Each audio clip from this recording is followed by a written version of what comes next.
Video की starting वहीं से होती है जहाँ पार्टी में वो दोनों बाहर आ गए होते हैं। सोफी को समझ नहीं आ रहा था ड्यूक क्या कर रहे हैं। ड्यूक बोलते हैं कृपया थोड़ी देर के लिए इसी तरह रहिए। सोफी ब्लश करते हुए सोचते हैं ये बहुत करीब है। तभी झाड़ियों में से एक लड़का लड़की निकलते हैं। लड़का हैरानी से बोलता है योर मैजेस्टी द एम्प्रेस। ये बोलते हैं अरे बाप रे। वह बोलते हैं क्या ये ड्यूक क्लाउड नहीं है उनके साथ। सोफी को समझ आ जाता है ड्यूक ने ऐसा क्यों किया था। उन्होंने जब हमें इस हालात में देख लिया था वो जल्दी से इसे फैलाएंगे। ड्यूक बोलते हैं क्या आपको ठंड लग रही है। सोफी बोलती है नहीं मैं ठीक हूँ। सोचने की कोशिश कर रही होती है कि असल में ड्यूक क्या सोच रहे हैं। ड्यूक बोलते हैं मुझे ये सुनकर बेहद ही खुशी हुई। सोफी सोचते इसमें से कितना हिस्सा अभिनय है। कुछ देर बाद पार्टी हॉल का दरवाजा खुलता है। दोनों को एक साथ आता देख लोग बोलने लगते हैं क्लाउड महारानी की प्रेमी है। अफवाहें झूठी थी कि महारानी हर रात अलग अलग पुरुषों को बुलाती है। कोई बोलता है बिल्कुल ड्यूक क्लाउड ऐसा होने नहीं देंगे। सोफी मन में सोचती है रॉक्सन की राजनीति यह तरीके से कारगर साबित हुई। जो निगाहें हमारी तरफ डाली जा रही है स्पष्ट रूप से थोड़ा चौंका देने वाला है। सोफी बोलते है क्यों ना हम ऐसी जगह चले जहाँ हम पर कम नजर डाली जाए। ये सुनकर ड्यूक सोफी को बालकनी में ले आते हैं। वह दोनों अपने शराब के गिलास टकराते हैं। सोफी बोलती है मेरी मदद करने के लिए धन्यवाद। मुझे चिंता है कि आपको मेरी वजह से परेशानी का सामना करना पड़ा होगा। ड्यूक बोलते मैंने ही आपको मुझे इस्तेमाल करने के लिए कहा था। सोफी मन में सोचती उसने मेरी मदद क्यों की। इस स्थिति में उसे काफी परेशानी हो सकती है इसलिए तो नहीं क्योंकि हम दोस्त हैं। सोफी बोलती है रॉक्सन। तभी उन्हें टीटी की आवाज आती है जो बोलती है महाराज इधर आइए। हमने महारानी को इस तरफ आते हुए देखा था। एम्परर बोलते मुझे लगता है कि अब आप खुलेआम मिल रहे हैं। सोफी एम्परर से बोलते मुझे क्यों छुपना चाहिए। एम्परर बोलते अद्भुत क्या है आपको महारानी होने पे जरा भी गर्व नहीं है या फिर ड्यूक ने महारानी के नाम पर अपना दावा किया है। सोफी बोलती है मैं बस अपने बारे में उन्होंने अफवाहों को दूर करने का तरीका ढूंढ रही हूँ। एम्परर बोलते और वह तरीका ड्यूक को इस्तेमाल करने का था। ड्यूक बोलते मैंने ही महारानी को कहा था अगर मैं दखल दूं तो कोई भी कीड़ा मकोड़ा महारानी का अपमान करने की हिम्मत नहीं करेगा। आखिरकार योर मैजेस्टी इन अफवाहों के स्रोत की जांच करना बुद्धिमानी होगी। और वह टीटी की तरफ देखते हुए बोलते अगला घोटाला कहीं भी निशाना साधा जा सकता है। ड्यूक को अपनी तरफ इशारा करता देख टीटी घबरा गई होती है। टीटी एम्परर की तरफ देखते हुए बोलती योर मैजेस्टी यहाँ बहुत ठंड है चलिए कहीं और चलते हैं। एम्परर वहाँ से जाते हुए बोलते महारानी से याद रखिए ड्यूक से जुड़े लोग सबका विनाश हो चुका है। ये कह के एम्परर टीटी के साथ वहाँ से चले जाते हैं। ड्यूक बोलते सोफी मुझे माफ करना लेकिन मुझे पहले जाना होगा। सोफी मन में सोचती है रॉक्सन मेरी वजह से उसे वो शब्द सुनने पड़े। ड्यूक से मुस्कुराते हुए बोलती हाँ बिल्कुल। मैं मन में सोचती हूँ मुझे बेचैनी महसूस हो रही है। सीन कुछ दिनों बाद का होता है। सोफी अपने कमरे में बैठ के तैयार हो रही होती है। उसे एम्परर की बातें याद आ रही होती है। ड्यूक के बारे में कहा था। सोफी बोलती है लेडी रेमोडी आप काफी समय से राजधानी में रह रहे हैं ना। रेमोडी बोलती है हाँ बेशक मेरी माँ राजकुमारी की दासी थी। फिर सोफी बोलती है आप रॉक्सन के बारे में अच्छी तरह से जानती होंगी उनके अतीत के बारे में। रेमोडी सोफी के बालों में कोम करते हुए बोलती है कि वह अब एक नायक के रूप में लौटे हैं। एक समय ड्यूक दैन्य लड़का था जो दुर्भाग्यपूर्ण अफवाहों में फंस गया था। महामहिम के पिता सम्राट ल्यूटियर उनका बड़ा भाई था। राजकुमार लेक्सिमस रेड किंग क्लाउड उनके पुत्र हैं। यह दबे स्वर में फुसफुसाया जाता है लेकिन मूल रूप से राजकुमार लेक्सिमस को सिंहासन का उत्तराधिकारी बनाना था। हालांकि उन्होंने त्याग दिया और उनके छोटे भाई ल्यूटियर सम्राट बन गए। तो जब ड्यूक लेक्सन का जन्म हुआ महारानी रेडियल उसे एक खतरनाक रूप से देखने लगी। एक दिन ड्यूक को रहस्यमयी बीमारी हो गई और वह बिस्तर पर ही पड़ा रहा। सुनकर सोफी सोचते वह लाल राजा जिसने सिंहासन त्याग दिया और उस दिव्य पशु का उत्तराधिकारी उसके परिवार में जन्म। रेमोडी बताती है लाल राजा और उनकी पत्नी महारानी की सतर्कता से भली भांति परिचित थे इसलिए वे सावधान रहते थे। आखिरकार वह दोनों महामारी की चपेट में आकर मर गए। सुनकर सोफी बोलती है एक महामारी रॉक्सन के बारे में क्या। रेमोडी बोलती है सौभाग्य से वे विदेश से पढ़ाई करके अभी भी लौटा था इसलिए वह महामारी से बच गया लेकिन यह एक दुर्भाग्य साबित हुआ। सोफी बोलते दुर्भाग्य कैसा। रेमोडी बोलते उस क्षेत्र के लोगों को उत्तराधिकारी पर संदेह होने लगा जो अकेला बीमार नहीं पड़ा था। कुछ समय बाद यह अफवाह फैल गई कि उत्तराधिकारी अपने साथ उस क्षेत्र में अकाल और बीमारी लाया था। उन्होंने कहा कि उस दिव्य जानवर का वंश श्रापित था। यह सुनकर सोफी बोलती यह तो बेतुका है। रेमोडी बोलती है इसके अलावा उत्तराधिकारी के कमरे में मरे हुए जानवर पाए गए। जब एक नौकरानी ने इस बारे में गवाही दी तो वहाँ को सच मान लिया गया। यह सुनकर सोफी को समझ आ जाता है बालकनी में उस दिन उन्होंने क्यों बोला था ऐसा। रेमोडी बोलती है लेकिन जिस ड्यूक को मैं जानती हूँ वह ऐसा कभी नहीं करेंगे। ये कोई और ही होगा जिसने उन्हें फंसाया है। ये सुनकर सोफी मुस्कुराते हुए बोलती है मैं भी यही सोचती हूँ। वह रेमोडी को धन्यवाद बोलती है उसे बताने के लिए। यह सुनकर वह मुस्कुराते हुए बोलती है इसकी जरूरत नहीं है योर मैजेस्टी। ड्यूक के साथ आपका रिश्ता चाहे जैसा भी हो। सोफी बोलती है ड्यूक और मैं कभी भी इस तरह के मामले में शामिल नहीं है। यह सुनकर रेमोडी मुस्कुराते हुए बोलती है बिल्कुल किसी भी सूरत में मैं हमेशा आपके साथ रहूंगी योर मैजेस्टी। वह दोनों बात कर ही रहे होते तभी बैठी दरवाजा खोलकर कमरे के अंदर आते हुए बोलती है योर मैजेस्टी आपसे मिलने एक मेहमान आया है। सोफी दरवाजे की तरफ देखते हुए बोलती है एक मेहमान। ड्यूक आते हुए बोलते हैं ग्रीटिंग योर मैजेस्टी क्या आप मुझे थोड़ा समय दे सकती हैं। तो ड्यूक बहुत ही खुश होते हैं। सोफी ड्यूक को अपने सामने देखकर मन में बोलती है रॉक्सन। ड्यूक और सोफी आमने सामने सोफे पे बैठे होते हैं। ड्यूक सोफी को देख रहे होते हैं। सोफी मन में सोचती है मुझे हैरानी है कि उनका बचपन कितना कठिन रहा होगा।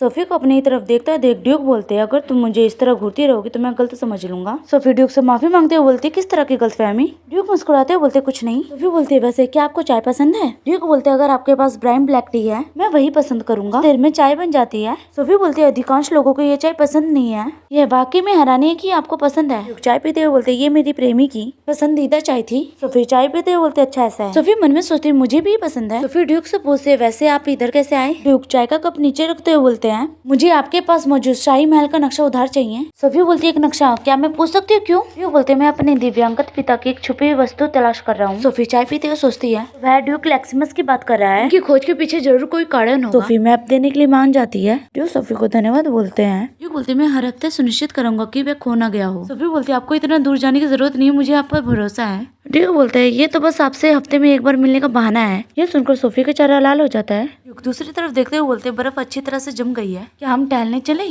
सोफी और ड्यूक बाहर बगीचे में टहल रहे होते हैं। ड्यूक सोफी से बोलता है कि आपको ठंड नहीं लग रही। सोफी बोलती है नहीं मैं ठीक हूँ, इस तरह चलना अच्छा लगता है। सोफी ड्यूक को देखते हुए सोचती है वे मुझसे मिलते रहना चाहते हैं। सोफी बोलती है रॉक्सन। ड्यूक हाथों से इशारा करते हुए बोलते उधर देखो सोफी, वहाँ पे एक छोटी सी लोमड़ी होती है। सोफी सोचती है ये तो लोमड़ी की प्रजाति है, मुझे संदेह है कि एक पूर्ण विकसित जानवर जैसा प्राणी इधर क्यों भटक रहा है। सोफी सोच रही होती है तभी वो लोमड़ी सोफी के पास आ जाती है। सोफी उसके सर को सहलाते हुए बोलती है कितनी प्यारी है, इसे लोगों के साथ दोस्ताना व्यवहार करते देखना अच्छा लगता है, ये खोया हुआ पालतू जानवर हो सकता है। ड्यूक लोमड़ी की तरफ हाथ दिखाते हुए बोलते ये सच है, जिस प्राणी के साथ इस तरह का व्यवहार किया हो। ड्यूक को अपनी तरफ हाथ बढ़ाता देख वह लोमड़ी गुस्सा करने लगती है। उसे इतना गुस्से में देख ड्यूक बोलते हुए सभी के साथ दोस्ताना नहीं है, मुझे लगता है वह सिर्फ तुम्हें पसंद करती है, मुझे लगता है वह मुझे दुश्मन मान रही है, क्या ये मेल फोक्स है। सोफी हंसते बोलती क्या दुश्मन तुम और ये सुंदर लोमड़ी। ये बोलने के बाद सोफी लोमड़ी को सहलाने लगती है। ड्यूक बोलते लगता है कि तुम मुझसे ज्यादा लोमड़ी को पसंद करती हो। सोफी बोलती ये विचार कहाँ से आया। ड्यूक लोमड़ी की तरफ बढ़ने लगते हैं। ड्यूक को अपनी तरफ आते देख वह लोमड़ी जल्दी से पीछे हट जाती है और गुस्से से चिल्लाने लगती है। चिल्लाने के बाद वह जल्दी से वहाँ से भाग जाती है। लोमड़ी को भागता देख ड्यूक बोलते हैं अरे नहीं, मेरा इरादा उसे डराने का नहीं था, लगता है मेरा दुश्मन पहले ही गायब हो चुका है। सोफी बोलते हैं रॉक्सन तुम खुश दिख रहे हो। ये बोलने बाद सोफी ड्यूक का हाथ पकड़ के खड़ी हो जाती है। सोफी मुस्कुराते हुए बोलते हैं क्या आप लोमड़ी से ईर्ष्या करते हैं। ड्यूक बोलते हाँ छोटी सी, नहीं वास्तव में बहुत ज्यादा, मुझे उम्मीद है कि आप मुझे सबसे ज्यादा पसंद करेंगी। ये सुनकर सोफी का चेहरा लाल हो जाता है। यह दोनों एक दूसरे का हाथ पकड़ के अभी भी खड़े होते हैं।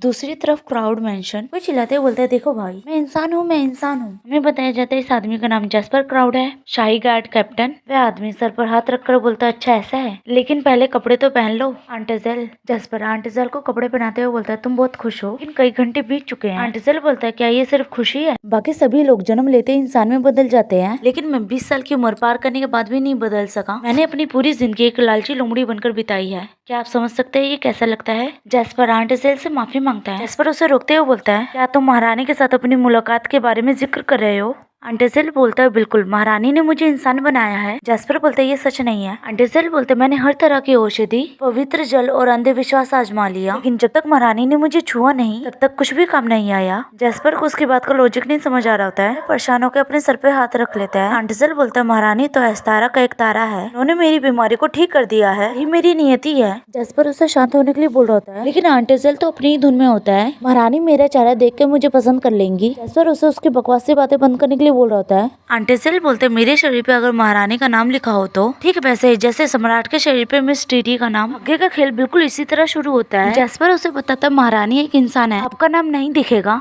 लेकिन वह एक एस्तारा का तारा है जो एक पशु वंशी के भाग्य के साथ पैदा हुआ है। लेकिन ये बोलते उसे ड्यूक की याद आ जाती है। मुझे उस खुशबू को सूंघते ही पता चल गया था, मुझे उसके प्रेमी से लड़ाई करनी होगी। जैस्पर उससे बोलते हुए किस बारे में बात कर रहा है। आंटेजेल उसकी बात को अनसुना करके बोलते है भाई मेरी मदद करो, जब आप शाही महल देखने जाएंगे तो मैं भी आपके साथ चलूंगा, मुझे महारानी से मिलना है अपने इंसानी रूप में। सीन कुछ दिनों बाद का होता है। ड्यूक और सोफी चेस खेल रहे होते हैं। ड्यूक सोच रहे होते हैं।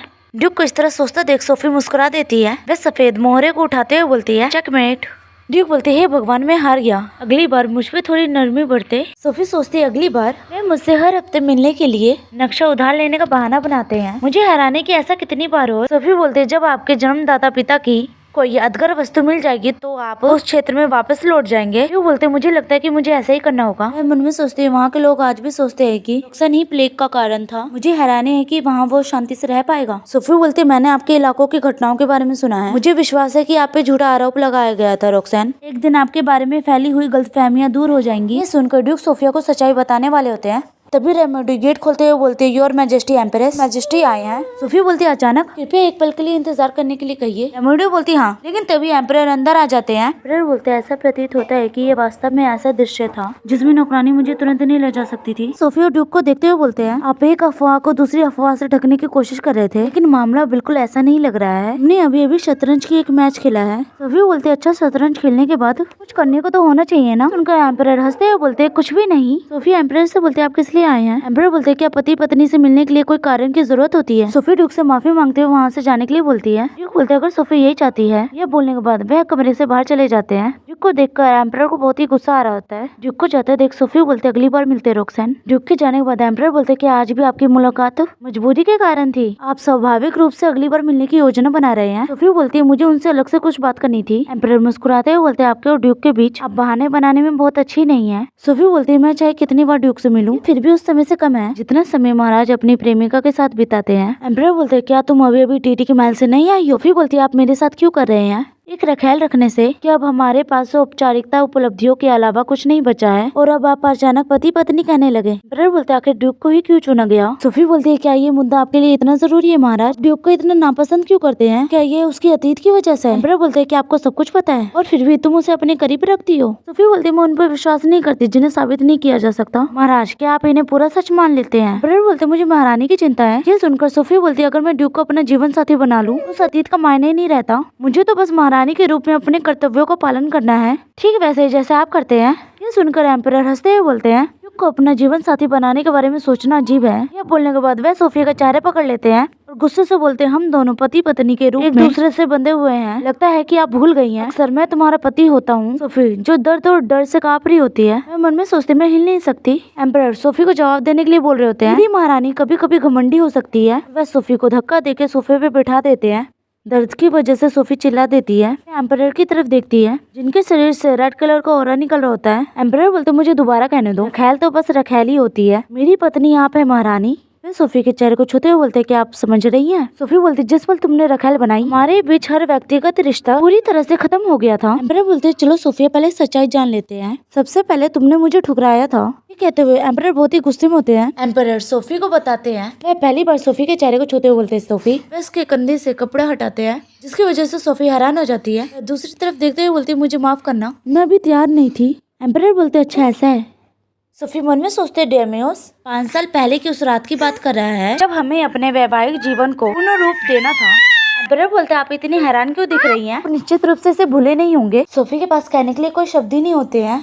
मैं मन में सोचती उस समय मैं स्वीकार नहीं कर पा रही थी। ये लगभग मना करना था, मुझे अभी नहीं पता क्यों। एम्परर बोलते सिंहासन के उत्तराधिकारी को जन्म देते हुए क्या यही वो महारानी का कर्तव्य नहीं है जिसका आप जिक्र करते रहते हैं। एम्परर की ये बात सुनकर सोफी घबरा रही होती है। एम्परर बोलते 5 साल हो गए जब तुमने मुझे ठुकराया था। ये सुनकर सोफी बोलती अगर आपको बिस्तर पे साथी की जरूरत है तो टीटी के पास जाइए। ये सुनकर एम्परर गुस्से से बोलते तुम मेरे साथ जानवरों जैसा व्यवहार करते हो। क्या ड्यूक को पता है महारानी एक बांझ औरत है। ये सुनकर सोफी कुछ बोल नहीं पाती है। एम्परर सोफी के करीब जाते हुए बोलते हैं आपको ये बात याद रखनी चाहिए, मैं अकेले आपके पति के रूप में स्वीकार करने का अधिकार किसे है। सोफी जो एम्परर को ढकेल रही होती है अपने ऊपर से। एम्परर बोलते ऐसा मत करो। तो सोफी के डर को देख के मुस्कुराते हैं। वे उसके होठों को रगड़ते हुए बोलते ये इतना भी बुरा नहीं है, पति को अपनी पत्नी ले जाने का पूरा अधिकार है। क्यों ऐसा नहीं है। सोफी एम्परर के इस व्यवहार से बहुत ज्यादा डर गई होती है। आगे बोलते हैं अपनी पत्नी को ले जाने का फैसला पति का ना होता, क्या ये सही नहीं है। सोफी आंख बंद करके मन में सोचती है मैं जानना चाहती हूँ मुझे डर क्यों लग रहा है। ये कहने के बाद एम्परर मुस्कुराते हुए बोलते हैं बहुत डर रहे हो। चेहरे को छूते हुए बोलते हैं बेहतर होगा कि आज ज्यादा ना सोचे, महारानी की जिम्मेदारी के बारे में सोचे। यह बोलकर एम्परर कमरे के बाहर चले आते हैं। ड्यूक बोलते डेमियोस। एम्परर ड्यूक की तरफ देखते हैं लेकिन ड्यूक तेजी से एम्परर के गर्दन को दबा देते हैं। एम्परर बोलते बेवकूफ आदमी तुम्हारी हिम्मत कैसे हुई, तुम्हें किसी विदेशी धरती पे मरना चाहिए था, तुम वापस क्यों आए हो। सुनकर ड्यूक मुस्कुरा देते हैं। एम्परर के गले से हाथ हटाते हुए बोलते हैं मैंने तुम्हें तब भी बताया था मैं वापस आऊंगा, मैंने सिर्फ वादा निभाया है। एम्परर बोलते तुम कभी मेरी तरह नहीं बन सकते, रानी कभी तुम्हें याद ही नहीं रखेगी। लेकिन अगले दिन का होता है। सोफी और बैटी बगीचे में टहल रहे होते हैं। बैटी हंसते हुए बोलती है देखते देखते सर्दियों का मौसम खत्म होने वाला है।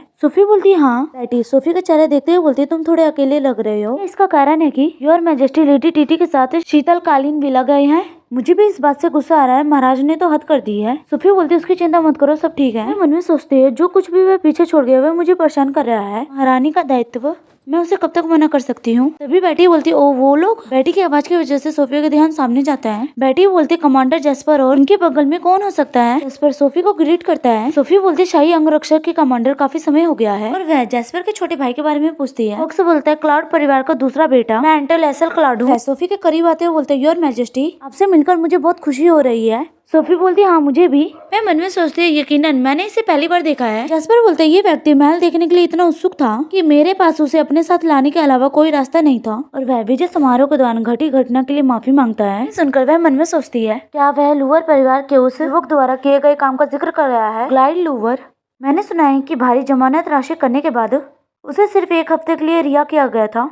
क्या टीटी ने सारा खर्च उठाया? नहीं, आखिरकार महामहिम को भुगतान करना पड़ा होगा। यह सोचकर वह दुखी हो जाती है। सोफी बोलती है कोई बात नहीं, इसमें कमांडर की कोई गलती नहीं थी। जेस्पर बोलता है फिर भी इतने बड़े आयोजन की सुरक्षा के लिए जिम्मेदार व्यक्ति होने के नाते मुझे माफी मांगना जरूरी लगा, रानी की दासी को भी। ये सुन के बेटी शर्मा जाती है। मैं बोलती ये ठीक है। सोफी बोलते वैसे आप उनके साथ यहाँ क्यों आए हैं? एंटरलेसल बोलता है मैं अपनी लोमड़ी ढूंढने आया हूँ। किसी ने बताया कि उसने महारानी के बगीचे में घूमते हुए देखा था। सोफी याद करते हुए बोलती है अगर वह लाल कलर की लोमड़ी है तो मैंने देखा है। लोमड़ी तुम्हारी थी? मैं चिंतित हो रही थी क्योंकि इसे हाल ही में नहीं देखा गया था। एंटरलेसल मुस्कुराते हुए सोफी की मदद मांगता है लोमड़ी ढूंढने के लिए। सोफी हैरानी से बोलती है जिस जगह सोफी ने लोमड़ी देखी थी वह उस जगह जाने लगती है। एंटरलेस बोलता है आप मेरी लोमड़ी की देखभाल कर रहे हैं। सोफी बोलती मैं ये नहीं कह रही हूँ कि मैंने इसका ध्यान रखा है, लेकिन आपने इसे खोया कैसे? एंटरलेस सोचते हुए बोलता है वह अचानक गायब हो गई और मैंने पूरी संपत्ति में तलाश किया लेकिन वह नहीं मिली। सोफी उसकी बातों को सुनने के बाद बोलती है मैंने पहली बार वही लोमड़ी देखी थी। एंटरलेस बोलते मैं समझ गया, ये वही जगह है जो उस जीव को पसंद आई। वह मुस्कुराते हुए बोलता है वह लोमड़ी, उसे नीली आंखों वाली सुंदरी से बहुत ही लगाव है। सोफी बोलती है तुम्हारा इससे क्या मतलब है? एंटरलेस हंसते हुए बोलते कुछ नहीं, हम खोजना जारी रखें।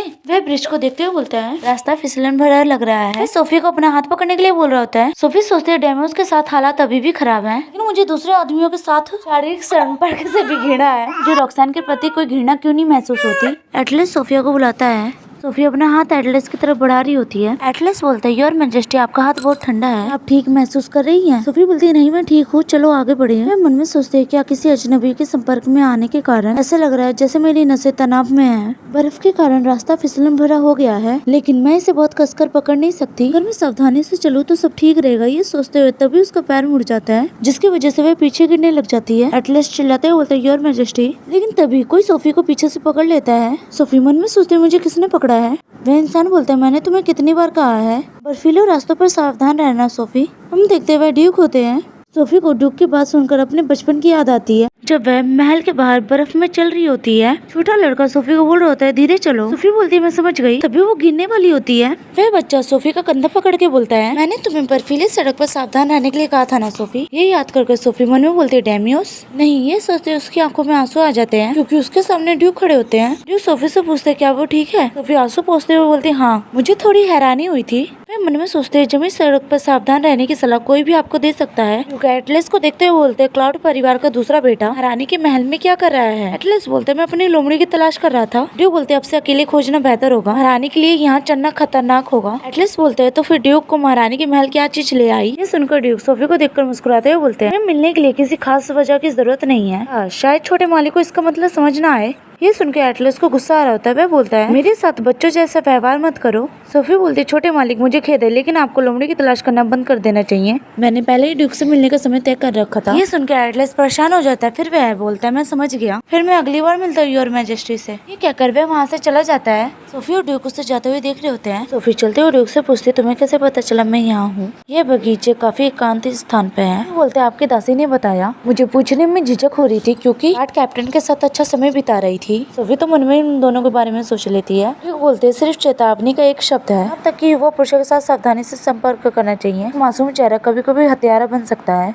सोफी बोलती है तुम्हारे इससे क्या मतलब? ड्यूक बोलते क्लाउड परिवार का युवा शैतान और मैजेस्टी से दोस्ती करना चाहता है। फिर अपने बालों को पीछे करते हुए बोलती है दोस्त ऐसा नहीं हो सकता। ड्यूक हंसते हुए बोलते सोफी मुझे अच्छा लगता अगर मैं तुम्हारा इकलौता दोस्त होता। सोफी बोलती मैं ये बात पहले ही कहना चाहती थी, लेकिन आप ऐसे बयान देने की आदी है, इससे गलतफहमी पैदा होती है। ये बोलकर वह ड्यूक की तरफ देखती है। ड्यूक बोलते है क्या मैंने जो कुछ भी कहा था वह पूरी तरह सच था? ये सुनकर सोफी की आंखें बड़ी हो जाती है। वो बोलती है क्या तुम्हारा प्रेमी मिल गया रॉक्सन? ये सुनकर ड्यूक वहीं रुक जाते हैं। सोफी मन में सोचती है अरे बाप रे, मैंने बिना कुछ सोचे समझे पूछ लिया। ड्यूक बोलते हैं हाँ लेकिन उसकी शादी हो गई है। ये सुनकर सोफी बोलती है मुझे ऐसा सवाल नहीं पूछना चाहिए था, मैं नहीं जानती हूँ कि मैं क्या कहूँ। ड्यूक बोलते हैं देर से आने की मेरी गलती है, इसमें उसकी कोई गलती नहीं है। वह सोफी की तरफ देखकर मुस्कुराते हुए बोलते हालांकि मुझे ये देखना होगा कि उसका पुरुष साथी वास्तव में योग्य है या नहीं। सोफी बोलती है क्या मतलब है तुम्हारा? ड्यूक बोलते कोई बात नहीं है, हम पहुंच गए हैं, सूर्य डूब चुका है वह नक्शा। सोफी बोलती है अगली बार मुझे दिखा देना, देर होने से पहले वापस आ जाना।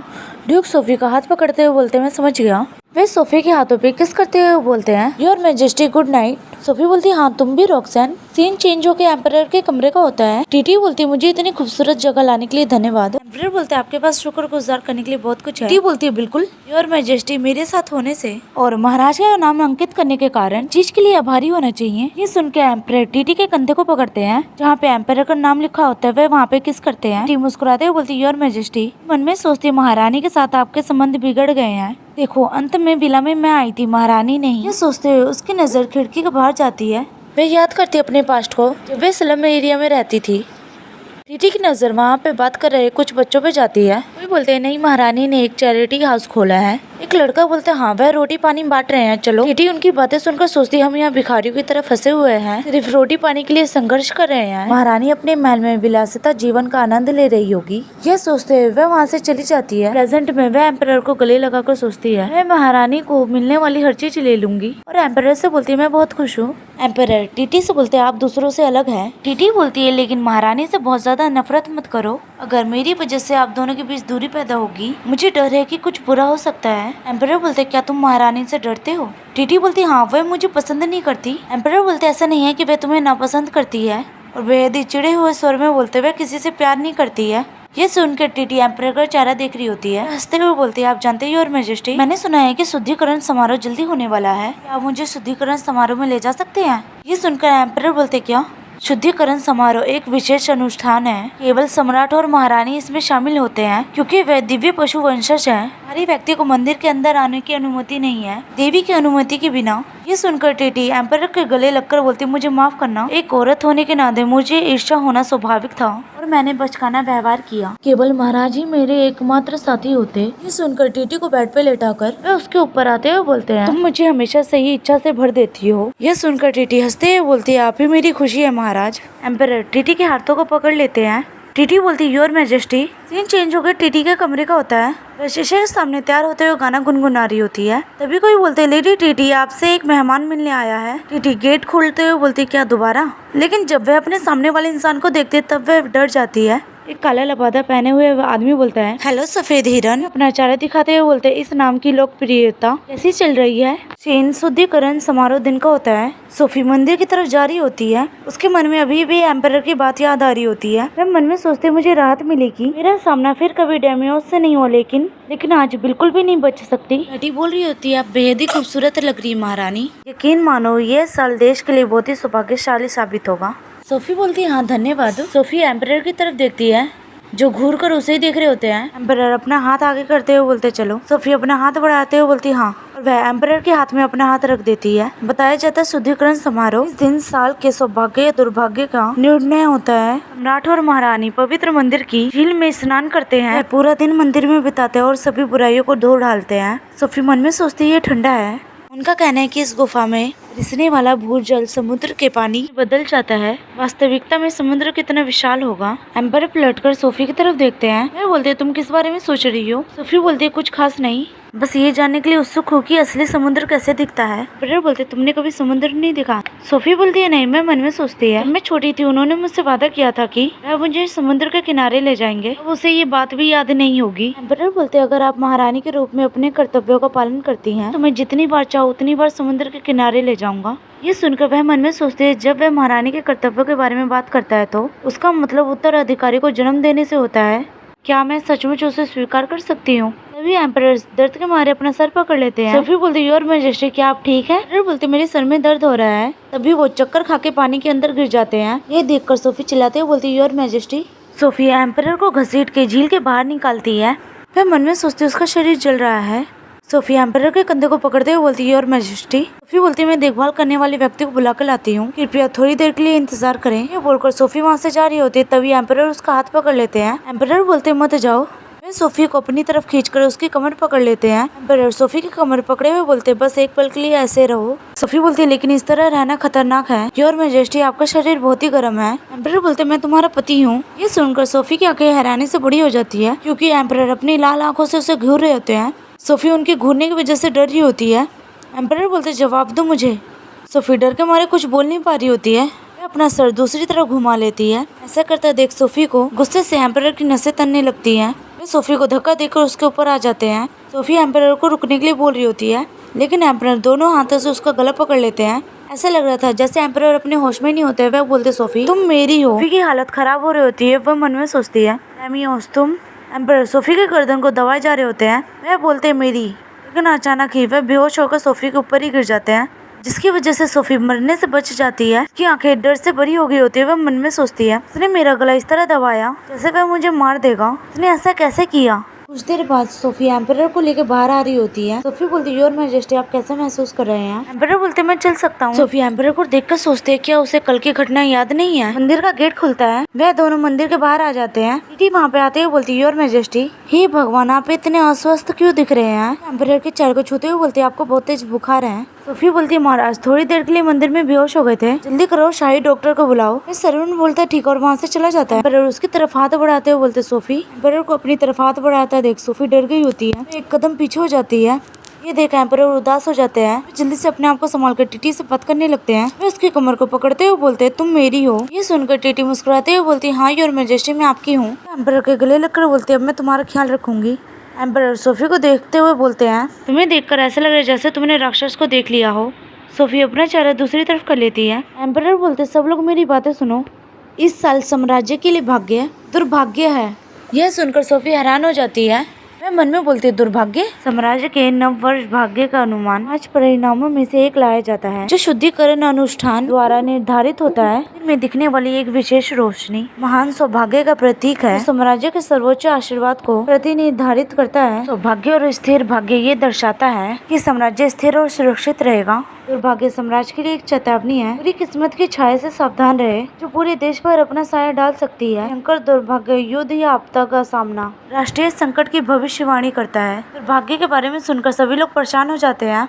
टीटी बोलती है, महाराज आपकी तबीयत ठीक नहीं है, कृपया जल्दी अंदर जाइए। एम्परर बोलते हैं, ठीक है, और वहाँ से टीटी के साथ चले जाते हैं। सोफी उन दोनों को जाता देख रही होती है। सीन चेंज होकर ड्यूक के ऑफिस रूम का होता है। वह महल का नक्शा देख रहे होते हैं। ड्यूक को सोच रहे होते हैं। लाल बाल वाला शूरवीर बोलता है, आप लाल राजा के अवशेषों को इस तरह कैसे खोज पाएंगे। यह भूसे की ढेर में सुई खोजने जैसा है। एम्परर बोलते, मुझे पता है, लेकिन खोज जारी रखिए। शूरवीर बोलते, हमने हमेशा आपके आदेशों का पालन किया है। ड्यूक मन में सोचते, मुझे पता है ये व्यर्थ है, लेकिन मुझे अपने पिता के अवशेष ढूंढने ही होंगे, इसी वजह से मैं यहाँ वापिस आया। याद करते हैं, मरने से पहले पिता ने बोला होता है, जो मैं कह रहा हूँ उसे ध्यान से सुनो। ड्यूक बोलते, हाँ पिताजी। ड्यूक के पिता बोलते, एक दिन काली विपत्ति लाल आंखों वाले दिव्य पशु पे सवार होकर आएगी और साम्राज्य को निगल जाएगी। ये सुनकर छोटा ड्यूक घबरा जाता है। तो उनके पिता बोलते हैं, मैंने शाही शहर में भेड़ियों की आंखें और उसके साथी को छुपा रखा है, उसे ढूंढो। छोटा ड्यूक बोलता है, वह अपनी और साम्राज्य की दोनों की रक्षा करेगा। प्रेजेंट में ड्यूक सोचते हैं, लाल आंखें, इसका मतलब उस वर्तमान सम्राट डैमियोस से होना चाहिए। ड्यूक बोलते हैं, क्या महारानी के महल से कोई खबर है। शूरवीर मना कर देता है। सुनकर ड्यूक मन में सोचते हैं, शुद्धिकरण को 2 हफ्ते हो चुके हैं, मैंने उसे एक बार भी नहीं देखा है। शूरवीर बोलते, ज्यादा चिंता न करें, क्योंकि दुर्भाग्य घोषित किया जा चुका है, महारानी जरूरी किसी काम में व्यस्त होंगी। बोलते, बात सिर्फ इतनी नहीं है।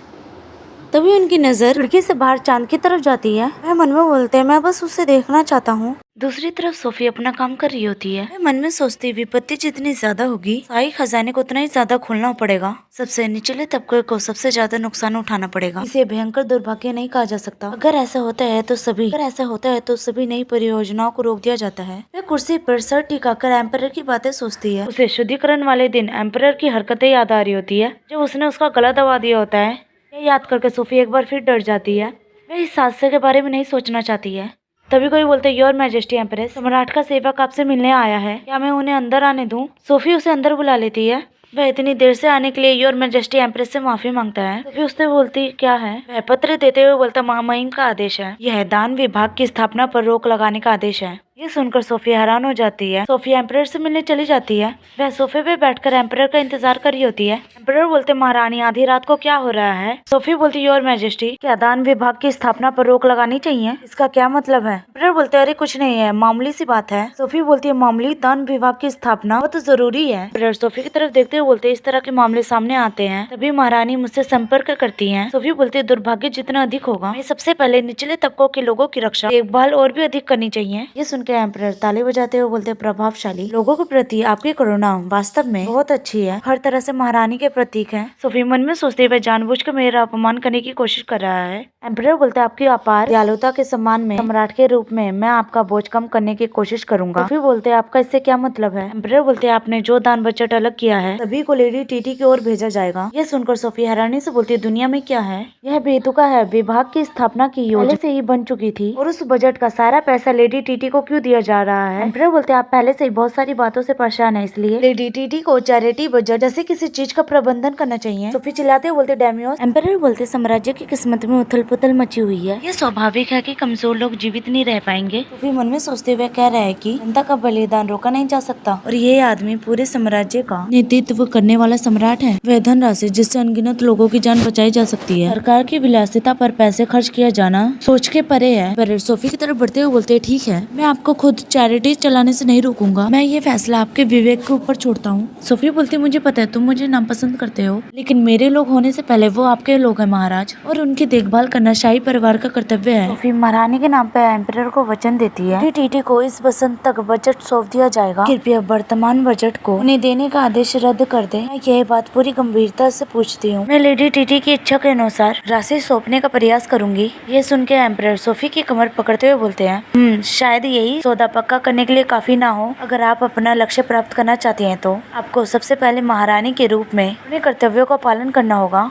वह कुछ न बोलकर सिर्फ एम्परर को देख रही होती है। एम्परर बोलते अगर आप सौदा करने के लिए तैयार हैं, आप खुद मेरे कमरे में आ सकते हैं। ये सुनकर सोफी घबरा रही होती है। देर बाद हम देखते हैं सोफी बाहर टहल रही होती है, चलते हुए एम्परर की बातों के बारे में सोच रही होती है। अगर वह सौदा करने के लिए तैयार है तो वह इसके कमरे में आ जाए। ये सुनने के बाद सोफी अपना सर नीचे झुका लेती है। एम्परर आगे बोलते ऐसे लगता है कि आज रात आपका मेरे साथ आने का कोई इरादा नहीं है, लेकिन अगर तुम फिर कभी देर रात मुझे ढूंढने आओगी, मैं ये मानूंगा कि आप बातचीत करने के लिए इच्छुक हैं। सोफी सोचती है अगर मैं उस कर्तव्य को पूरा करूं जिसके बारे में वह बोल रहा है, मैं गरीबों को बचा सकती हूं। लेकिन यह सोचते हुए वह रुक जाती है। मुझे डर लग रहा है, ये सोचते हुए वह रो रही होती है। तभी वहाँ पे कोई आता है। वह अपना हाथ बढ़ाकर सोफी के आंसुओं को पोंछ देता है। सोफी अपना सर ऊपर करके देखती है तो सामने ड्यूक होते हैं। वह बोलती है रोक्सेन, मुझे पता नहीं चला कि तुम यहाँ हो, मैं सोच में डूबी हुई थी। सोफी आके कुछ बोलती, ड्यूक बोलती ठीक है। सोफी रोना ठीक है। ये सुनकर सोफी ड्यूक की तरफ देखती है और उसकी आंखें फिर से आंसुओं से भर जाती है और वह रोने लग जाती है। कुछ देर बाद ड्यूक सोफी को चाय देते हैं। सोफी उन्हें धन्यवाद बोलती है। सोफी चाय पीते हुए सोचते हुए रोक्सन की बाहों में रोई थी, अपनी कमजोरी का ऐसा पहलू दिखा दिया है। ड्यूक सोफी के बगल में बैठते हुए बोलते हैं, बड़ा कमरा है, ये थोड़ा शर्मनाक है। सोफी बोलती है नहीं, मुझे लगता है कि ये अच्छी जगह है। सोफी कमरे को देखते हैं, सारी चीजें सही तरीके से रखी होती हैं। वे ड्यूक की तरफ देखकर सोचते हैं शायद इसलिए गर्म और आरामदायक महसूस होता है। ड्यूक सोफी से उसकी परेशानियां बताने के लिए बोल रहे होते हैं। इसे फर्क नहीं पड़ता कि वह बड़ी हो या छोटी, हम दोस्त है ना। सोफी मन में सोचते हुए उन्हें बता के बोझ नहीं डालना चाहती उन पर। ड्यूक जो सोफी के बोलने का इंतजार कर रहे होते हैं। सोफी बोलती है सर्दियों के मौसम ने मेरी भावनाओं को जगा दिया है, मैं ठीक हूँ। एम्परर जो ध्यान से सोफी की बातें सुन रहे होते हैं। कमरे में मोमबत्ती जल रही होती है। सोफी चाय के कप को पकड़े हुए सोचती है, मुझे ये कहना चाहिए था मैं ठीक हूँ और मैं जा रही हूँ, लेकिन मैं रोक्सान के साथ थोड़ा समय बिताना चाहती हूँ। ड्यूक बोलते सोफी क्या हम एक खेल खेलें? सोफी बोलती है एक खेल? ड्यूक बोलते हैं ये एक ऐसा खेल है जिसमें हम एक दूसरे को एक एक रहस्य बताएंगे। सोफी मन में सोचती है मैं बचपन में मियोस के साथ ये खेल खेलती थी, मुझे हैरानी है कि क्या यह है, जानवरों के साम्राज्य में ये एक आम खेल है। ड्यूक बोलते हैं मैं पहले करूँगा। सोफी बोलती है ठीक है। ड्यूक बोलते हैं दरअसल मुझे अपनी याददाश्त के एक हिस्से में परेशानी है, इसी वजह से मैं अपने प्रेमी से दोबारा मिलने का वादा पूरा नहीं कर पाया। सुनकर सोफी बोलती है क्या अब आप ठीक है? बोलते हाँ, लेकिन मेरी याददाश्त आने में काफी समय लग गया। मेरे प्रेमी के प्रति मेरी सारी भावनाएं। ड्यूक बीच में ही अपनी बातों को रोक देते हैं और सोफी से माफी मांगते हैं। सोफी जो ड्यूक की बातों को सुन रही होती है बोलती है क्या अब मेरी बारी है? वह चाय के कप में देखते हुए बोलते हैं मुझे अपने सबसे करीबी व्यक्ति के आसपास सजीव और डर महसूस होता है, शायद दूसरों की तुलना में भी ज्यादा। ये सुनकर ड्यूक बोलते अच्छा ऐसा है। वह हंसते हुए बोलते अपना रहस्य बताने के लिए धन्यवाद सोफी। ये सुनकर सोफी भी ड्यूक को धन्यवाद बोलती है। सीन अगली सुबह का होता है। सोफी की गाड़ी विस्काउंट के घर के सामने आके रुकी होती है। वे अपनी गाड़ी में से निकलती है। विस्काउंट बोलते हैं मैं महारानी को प्रणाम करता हूँ। हमें बताया जाता है उनका नाम एलन विस्काउंट है। सोफी विस्काउंट से पूछती है क्या सभी लोग यहाँ हैं? विस्काउंट बोलते हैं हाँ, 8 जिले के निर्देशक आए होते हैं, अंदर इंतजार कर रहे हैं। सोफी उन सभी के सामने वाली कुर्सी पे बैठी होती है। काले बाल वाला आदमी बोलता है हमारे जिले की आवश्यकता कई अधिक तत्काल है। साथ बैठी औरत तो बोलती है क्या बकवास है, केंद्र में कल बांटने के लिए पर्याप्त पानी नहीं होगा। अपने जिले की बातें बता के आपस में ही झगड़ रहे होते हैं सभी लोग। विस्काउंट चिल्लाते हुए उन्हें अपनी आवाज धीमी करने के लिए बोलते हैं। विस्काउंट को गुस्से में देख के सभी लोग शांत हो जाते हैं। सोफी बोलते ऐसा कोई क्षेत्र नहीं है जिसे मैं कम जरूरी मानती हूँ, इसलिए शांत हो जाइए। सभी लोग बोलते हैं माफ करना योर मैजेस्टी। सोफी विस्काउंट से पूछती है कितना सामान बचा है? विस्काउंट बोलते हैं अगर हम सख्ती से पालन करें तो 15 दिन तक चल सकता है, खासकर अनाथालय को। मन में सोचती हालात मेरी सोच से भी बेकार है, गरीबों की संख्या बढ़ रही है और बजट को रोक दिया गया है। विस्काउंट बोलते हैं हम क्या करें योर मैजेस्टी। सोफी बोलते हैं अनाथालय का सामान जैसा है वैसे रहने दो, इसकी बजाय राहत केंद्र में बांटे जाने वाले भोजन की संख्या कम करें। सोफी परेशान हो रही होती है वे क्या करे। सोफी सोचते हैं लेकिन अब मुझे फैसला लेना होगा। मैं बोलती कृपया सभी लोग ज्यादा निराश ना हो, मेरे पास एक समाधान है। कुछ बोलती इससे पहले ही बाहर लकड़ी के डब्बे रखने की आवाज आती है। सभी लोगों का ध्यान बाहर की आवाजों पे जाता है। लोग बाहर आकर देखते हैं, उतार के नीचे रख रहे होते हैं। वहाँ पे कई सारी सामानों से लदकर गाड़ी आई होती है, उनमें हर एक तरह की जरूरी चीजें होती हैं। सोफी विस्काउंट से पूछते हैं क्या वो उन्होंने वो चीजें मंगाई। विस्काउंट सोफी को मना कर देते हैं। सोफी सोच में पड़ जाते हैं दुनिया में क्या हो रहा है। ये कोई बॉक्स उठाते